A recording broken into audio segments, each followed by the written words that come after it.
Ibadah badan sudah, ibadah harta sudah. Ada ibadah yang terakhir, yang ketiga. Kalau ibadah badan berkeringat, lelah, capek. Ibadah harta, duit habis. Tapi ada ibadah satu lagi, tak nampak di mata. Apa dia? Ibadah hati. Itulah dia ikhlas. Orang yang ikhlas tak tampak. Ikhlas, ridha, qanaah, tawakal, zikir, muhasabah, muraqabah, tazkiyatun nafs, mensucikan hati dari penyakit hati, riya, sum'ah, takbur, sombong, hasad, busuk hati. Itu ibadah. Kenapa begitu? Disitulah letak adilnya Allah. Man bana masjidan, siapa yang bangun masjid, banallah mislahu baitan fil jannah, dibangunkan Allah untuknya satu istana di dalam surga. Bapak ibu yang ikut membangun masjid ini, mudah-mudahan diberikan Allah Ta'ala balasan melimpah Allah. Kami nggak bisa Pak Ustaz, jangankan bangun masjid, buat rumah kami aja kami nggak bisa. Allah Maha Adil. Kalau kau tidak bisa dengan ibadah harta, maka kau dengan ibadah tangan. Apa dia? Ikut gotong royong masjid. Nampak ada pembangunan masjid, ikut ngecornya, pasangnya, tapi dengan syarat menyelesaikan masalah. Jangan buat masalah.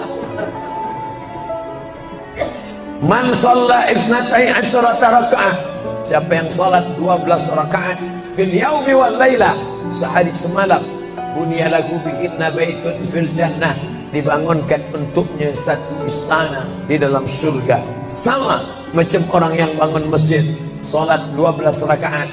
Kamu bisa bangun masjid? Bisa. Bagus. Kamu? Saya nggak bisa. Amal saya apa? Tenang, ada amal. Allah Maha Adil. Salat 12 rakaat. 2 rakaat sebelum subuh, 4 rakaat sebelum zuhur, 2 rakaat setelah zuhur, 2 rakaat setelah maghrib, 2 rakaat setelah isya. 12 rakaat.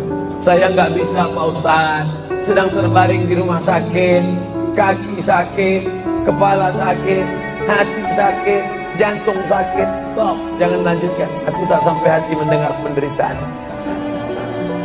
Jadi amal saya apa Pak Ustaz? Ada satu amal. Apa dia? Ridha, menerima takdir Allah Subhanahu wa ta'ala.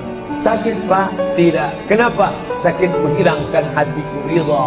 Man lam yasbir bibalai, siapa yang tak sabar dengan bala ujianku, walam yarda bi qada'i, yang tak ridha dengan takdirku, falyatlub rabban siwaya, carilah Tuhan selain aku.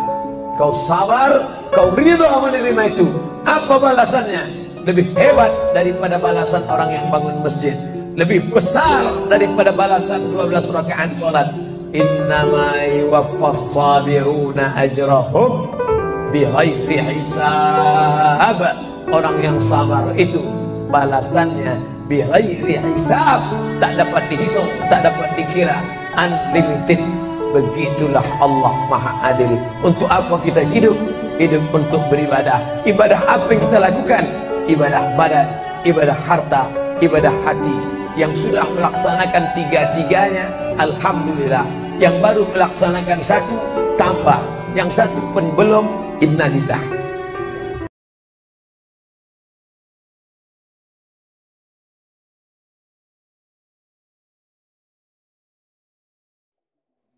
Kalau saya ngebahasain gini, sholat itu membuat kita dapat banyak keajaiban dari Allah, kemuliaan akhlak buat kita dapat banyak keajaiban dari manusia.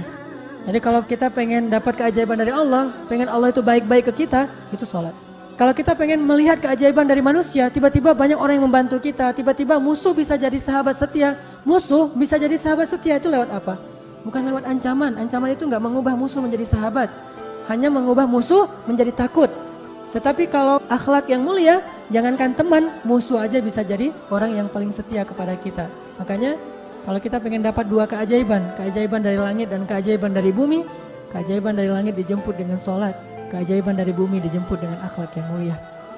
Jaga akhlak kita, dan salah satu akhlak mulia yang paling luar biasa, puncak dari semua akhlak mulia itu adalah sabar. Sabar, belajar sabar menghadapi perangai manusia, belajar sabar menghadapi berbagai macam model manusia, belajar sabar terhadap gangguan orang lain. Apa kata Nabi?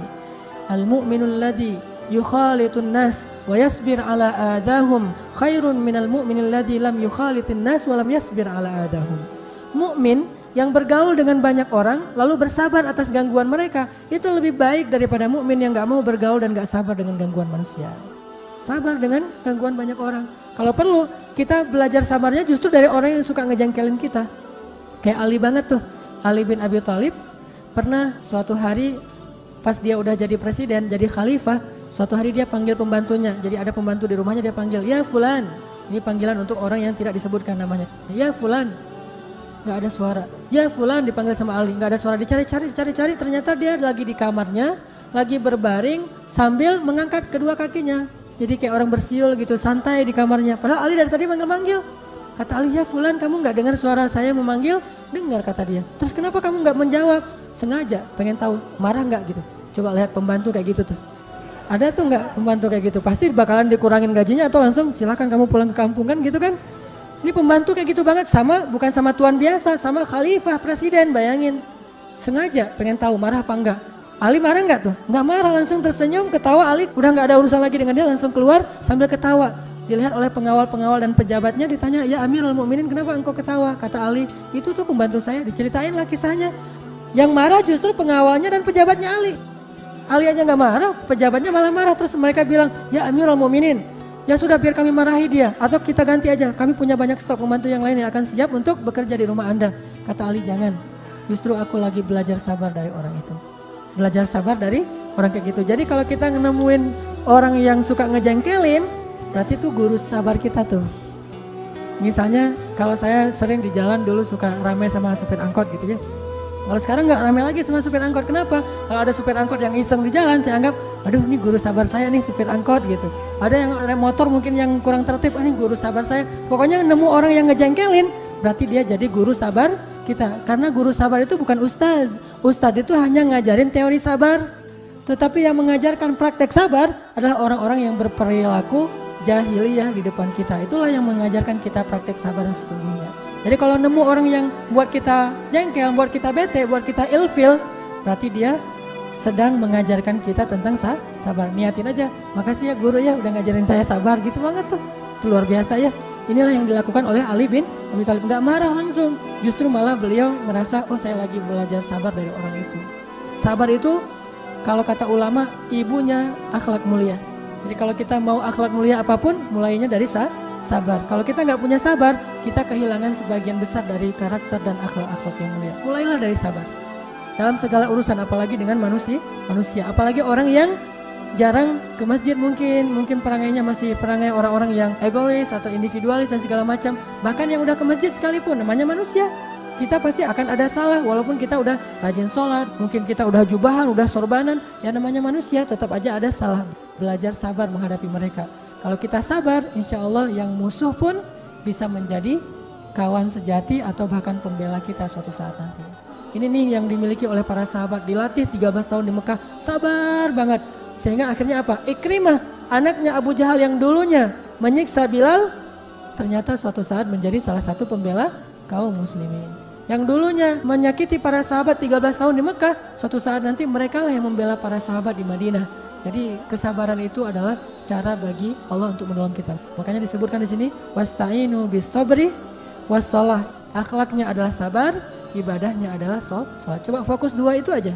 Dengan Allah itu rajin salat, dengan manusia itu belajar sabar, udah aja. Insya Allah kita akan mendapatkan banyak keajaiban dari langit dan dari bumi karena akhlak yang mulia ini insya Allah.